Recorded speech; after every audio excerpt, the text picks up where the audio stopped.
By the time we reach episode 3 of Weak Hero, Class 1, the power dynamics of Byeoksan High School have already shifted in ways that nobody expected.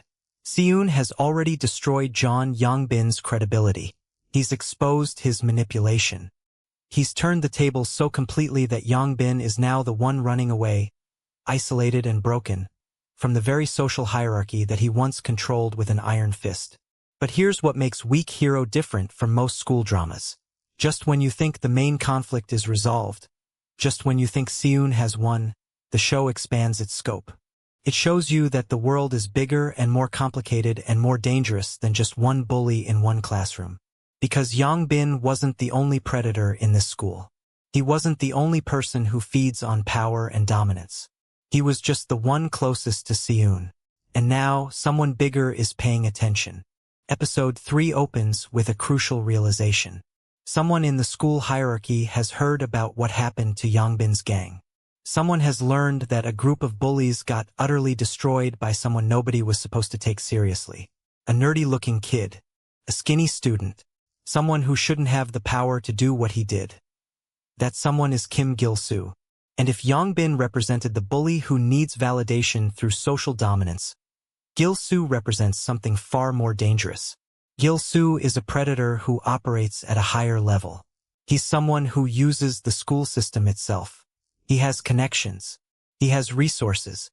He has reach that extends beyond just physical strength or social manipulation within a single classroom. Kim Gil-su learns that his gang, the people who work for him, the people who are supposed to be under his protection and his control, got beaten up by someone. And not just beaten up, humiliated, destroyed, left in a state where they're no longer useful to him. For someone like Gil-su, this is unacceptable. This is a direct challenge to his authority. And unlike Yeong-bin, who responded to challenges with immediate violence and aggression, Gil-su responds strategically. He doesn't immediately hunt down Si-eun. He doesn't immediately try to fight him. Instead, Gil-su makes a calculation. He figures out that Si-eun, Beom-seok, and On Soo-ho were responsible for what happened to his gang.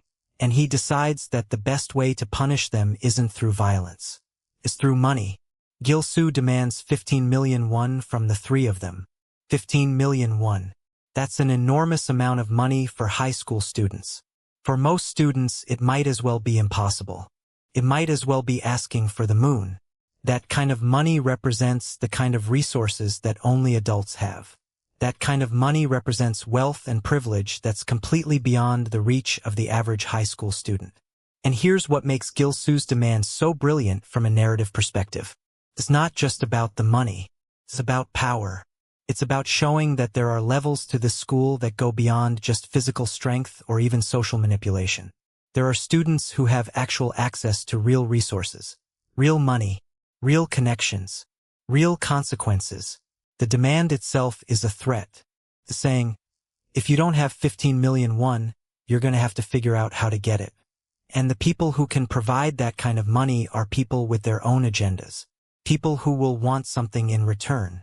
This is where Si-eun's isolation becomes a problem for the first time in a way that can't be solved by simply being clever. He can't study his way out of this. He can't manipulate his way out of this. He can't outthink his way out of this. Because money is a real constraint. It's a real resource. It's something that actually matters in the physical world. So Si-eun does something he rarely does. He reaches out to someone for help. He goes to someone named Young-ai and asks for information about Gil-su. Who is this person? Where does his power come from? What's his weakness? Now, this is important because it shows character growth. Si-eun, who has built his entire identity around self-reliance, who has made it clear that he doesn't need anyone and doesn't want anyone, is now asking for help. He's admitting that there are problems that can't be solved alone. He's admitting that sometimes you need allies not just because they're useful, but because they can provide information and perspective that you don't have. Young-ai is an interesting character because she represents someone who understands the school's power structure in a way that students like Si-eun and Beom-seok don't. She's someone who has navigated these waters before. She understands who has power and why. She understands the real-world constraints that affect students who don't come from wealthy families. Through Young-ai, Si-eun learns something critical about Kim Gil-su. Gil-su isn't just a high school bully. Gil-su is connected to something bigger. He has connections to actual organized crime figures. He's a middleman between the school world and the real criminal underworld. That's where his real power comes from. That's why demanding 15 million won isn't a casual threat. That's why it's genuinely terrifying. This is a crucial escalation. In episode 1, Si-eun was fighting against a bully who was driven by ego and the need for social validation. That's a manageable enemy. That's someone who can be defeated through psychology and understanding. But Kim Gil-su is different. Gil-su is motivated by money and power at a level that transcends the school environment. Gil-su is connected to actual dangerous people. Gil-su is the kind of person who doesn't care about social hierarchies or academic standing. Gil-su cares about profit and control and maintaining his position as a middleman between the high school world and the criminal world. And here's where things get genuinely dangerous. Because on Suho, who has been the protective figure in the story, the one who saved Si-eun from Yeong-bin, the one who seems like he might actually be stronger and more capable than anyone else in the school, Suho gets captured. This is shocking. Suho is supposed to be the strong one. Suho is supposed to be the person who can handle physical threats. But Suho isn't prepared for the kind of threat that Gil-su represents. Suho is prepared to fight students. Suho is prepared to handle school violence. But Suho isn't prepared to handle the reach of organized crime. He's not prepared to handle adults who operate outside of the school system. So Suho gets taken. He gets captured by people working for Gil-su. And now Si-eun and Beom-seok are faced with a situation that's far more serious than just a school conflict. Now it's about actual violence. It's about actual danger. It's about the possibility that Suho might not survive this. This is where the show shifts the entire tone of the conflict.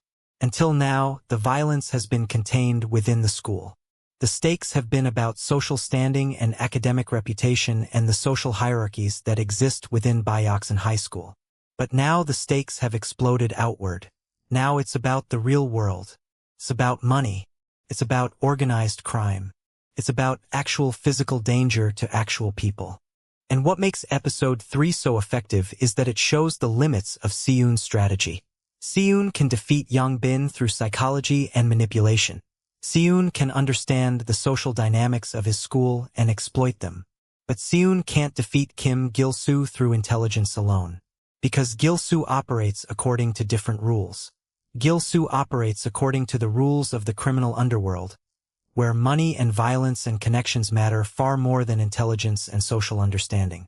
This creates a genuine dilemma for Si-eun. He has 3 days to come up with 15 million won, or Suho is going to pay the price. 3 days. That's impossibly short. That's the kind of timeline that suggests that there is no legitimate solution. That the only way to solve this is through something drastic. Through something desperate. Through something that might involve violence or criminality itself. The episode also explores the dynamic between Si-eun and Beom-seok more deeply. Beom-seok has been Si-eun's first real ally, even though their alliance is born out of shared crisis rather than genuine friendship.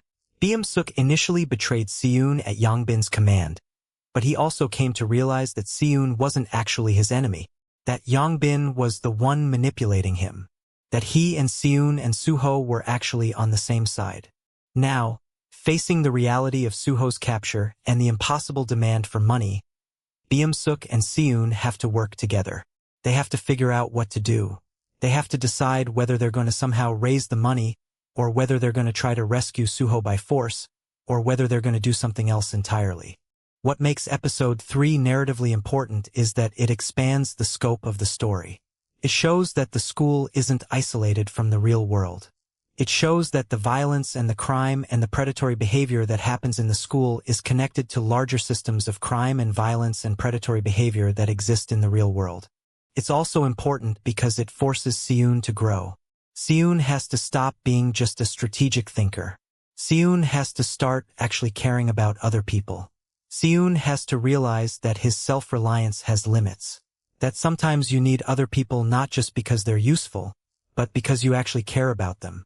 The desperation of the situation, the impossible deadline, the captured Suho, The enormous demand for money forces Si-eun to consider options that he would never have considered before. It forces him to think about whether he's willing to take actual risks, whether he's willing to do things that might have serious consequences. This is what makes Weak Hero different from a typical revenge narrative.